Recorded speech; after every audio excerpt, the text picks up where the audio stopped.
Alpine World Cup season, the fascination of the piste?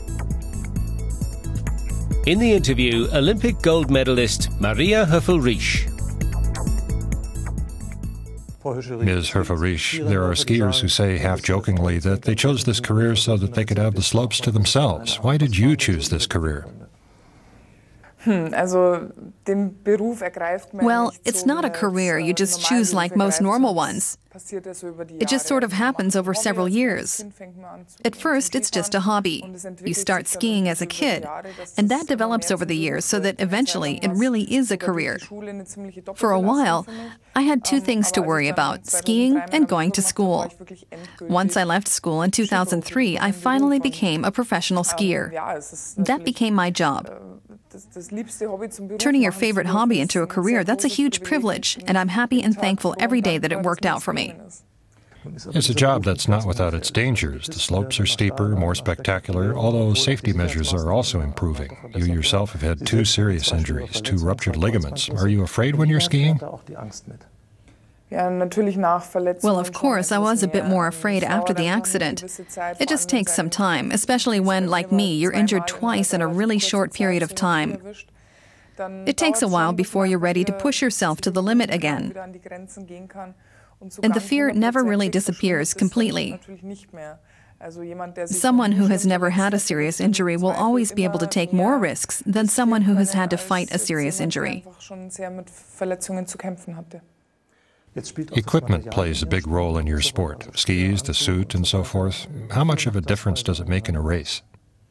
The skis are definitely a vital factor. The entire topic of equipment is, of course, very complex. It's difficult to explain in a few sentences. But the main thing is that the equipment is suited to the race. That means that you're light on your feet, the edges of the skis aren't too sharp, but are still sharp enough, and that everything fits together. If it's wrong, you notice right away, and the entire race is a waste.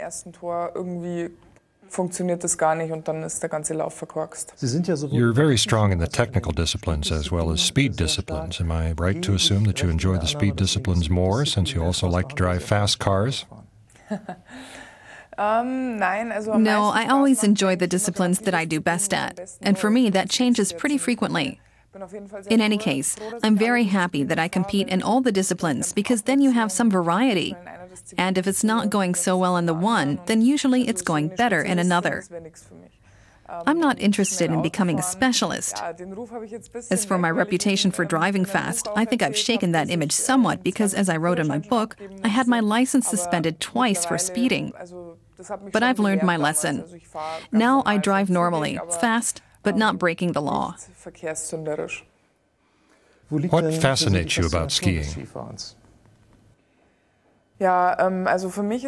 My passion is the competition, to measure myself against the others, to be fastest.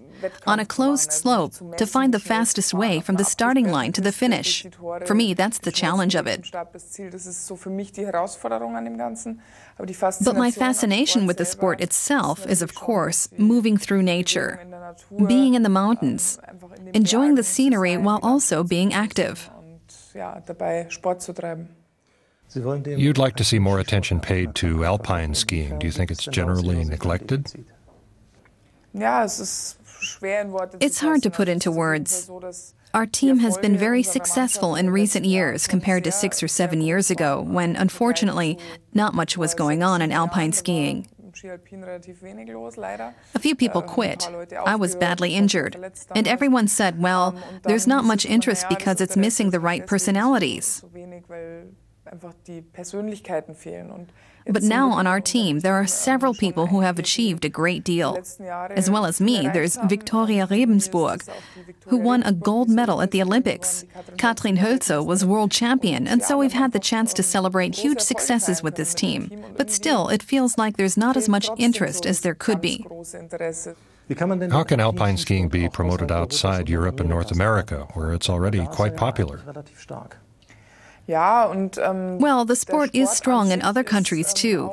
Every summer, we go to New Zealand and Chile, where it's winter for them, and the people are interested in skiing. But of course, the races are not broadcast on TV.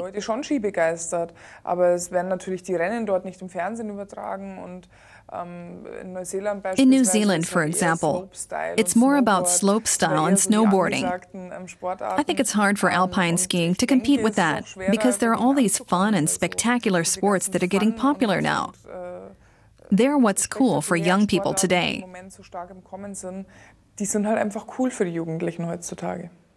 Although all of Germany's alpine ski team is quite strong, you are the strongest German skier and you receive a lot of attention. How difficult is that? Well, I certainly don't want to complain about it.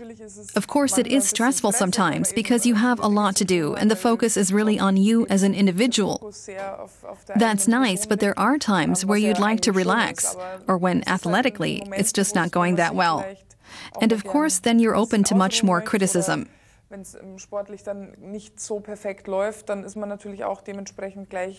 But you just have to live with it. And I'm happy with the way things are. I've worked hard for it and did a lot for it, and I accept the small annoyances that come along with it.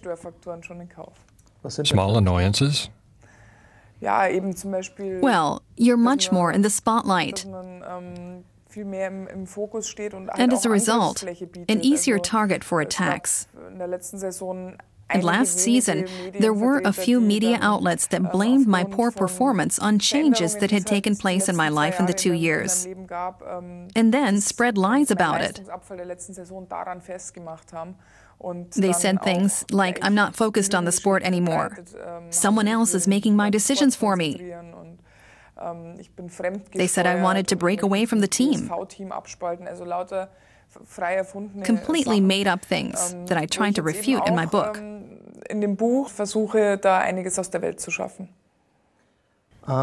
Photos of you sometimes turn up in lifestyle magazines. What would you say to people who call you the glamour girl of German winter sports? I take it as a compliment. A lot of the media outlets and newspapers have said such positive things. So I think I've helped alpine skiing cross over from the sports pages. And it also has made me think over what I'm going to do after my sports career. What I'm going to do later on.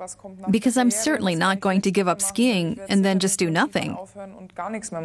In recent years, you've been one of two poster girls for German sports. The other is Magdalena Neuner.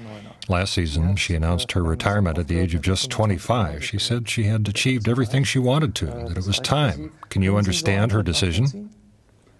Sure, I think if you've really done it all. Now, I've also achieved everything I wanted, but I'm still having fun doing it, and that wasn't true for Magdalena anymore. She didn't have any incentive to keep going, and I can certainly understand that. You say you've done it all. Olympic champion, world champion, all-round Alpine World Cup winner. What keeps you going? At the end of last season, I was a bit irritated by a few things. And after the season wrapped up, I thought it over. Why do you put yourself through it? But then I thought to myself, it's the best thing in life. It's my passion. I love to ski. And I want to enjoy the next couple of years doing it. Because it won't be many more years. It'll be 2 to 3 at most. So I just want to enjoy the ride. And that's what keeps me going, having fun playing sports and trying to keep my performance at the level it's been for the last few years. How do you keep busy during the summer? I still train a lot. Many people think that skiers go on holiday all summer. People sometimes ask me in October, 2 weeks before the season starts, if I've started training again. But seriously, we only have a couple of weeks off in April. And that's when I go on holiday and let my hair down a bit. But then I get back from my break and my preparatory training starts right after that. We do a lot of strength and conditioning workouts in May and June, and then winter training normally kicks off for me at the end of July. That's when I head to New Zealand or Chile for training.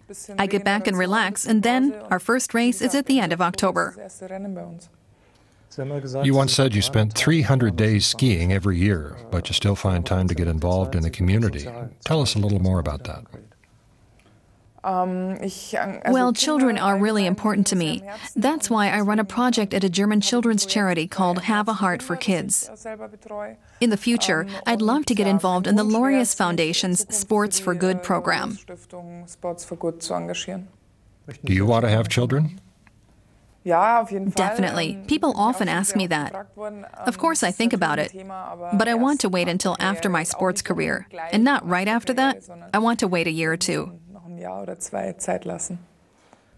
You married last year. You're really busy, always on the go. How do you find time for your marriage? You know, I'm really lucky. My manager is my husband.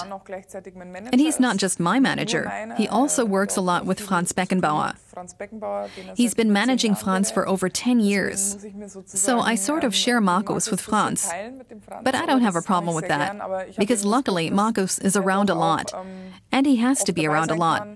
There's a lot he has to organize on site. But we do spend a lot of time apart. I was just in New Zealand for 6 weeks.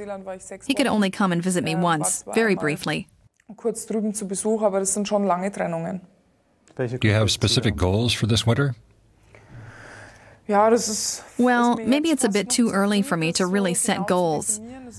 But of course, being right up there across all of the disciplines, like I have been over the past few years, is one. If everything goes well, I hope I'll be up there in the overall standings at the World Cup. That said, of course, if you look at the way Lindsey Vonn performed last year, you think, well, no one really has a chance against her. She was so in control. But this season's highlight is the World Championship in Schladming. So once I see how the start of the season goes at the end of this year, I'll make goals for the World Championship. Thanks very much for joining us. Thank you.